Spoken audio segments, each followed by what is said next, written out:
2026 పినాకిల్లో Vijayawada join అవ్వచ్చా? Senior faculty, చాలా కాలేజెస్లో పనిచేశాను. ఆల్మోస్ట్ 30 years ఆఫ్ ఎక్స్పీరియన్స్ ఉంది శ్రీ సాయిరామ్ గారికి. And IIT NEET academy director విజయవాడలో స్టార్ట్ చేశారు. కొన్ని thumbnails లో వేరే వాటిలో కూడా నేను చూశాను. ఫిడ్జీకి ఆల్టర్నేటివ్ విజయవాడ.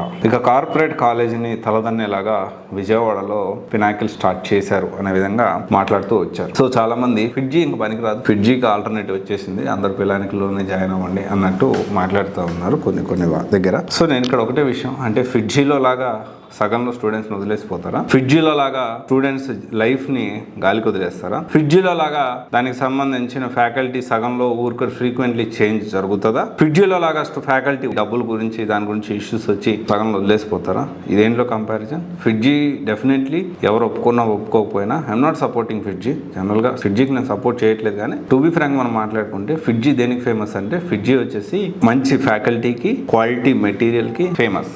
అవునా కదా? అయితే దేనికి? డెఫినెట్లీ ఫిడ్జీ ప్రెజెంట్ సాయిరామ్ గారికి అతను చెప్పే మాటలను బట్టి he's having very good future. చాలా మంచి ఫ్యూచర్ అయితే ఉంది, చాలా మంచి ఎక్స్పీరియన్స్ ఉంది, and he's having very good experience in teaching. But administration లో ఎంత ఎక్స్పీరియన్స్ ఉంది చాలా ఇంపార్టెంట్ ఇది. అవునా కదా? సో చాలా మంది నన్ను అడుగుతా ఉన్నారు, పినాకిల్లో జాయిన్ అవ్వచ్చా అంటే. సో పినాకిల్లో డెఫినెట్లీ మీ చాయిస్ లో ఒకటి అది పెట్టుకోవచ్చు నా ఒపీనియన్లో అయితే. బట్ కొత్తగా స్టార్ట్ చేశారు కాబట్టి బ్లైండ్గా వెళ్ళి జాయిన్ అవ్వచ్చా తర్వాత అనేది ఒకసారి ఆలోచించి డెసిషన్ తీసుకోండి.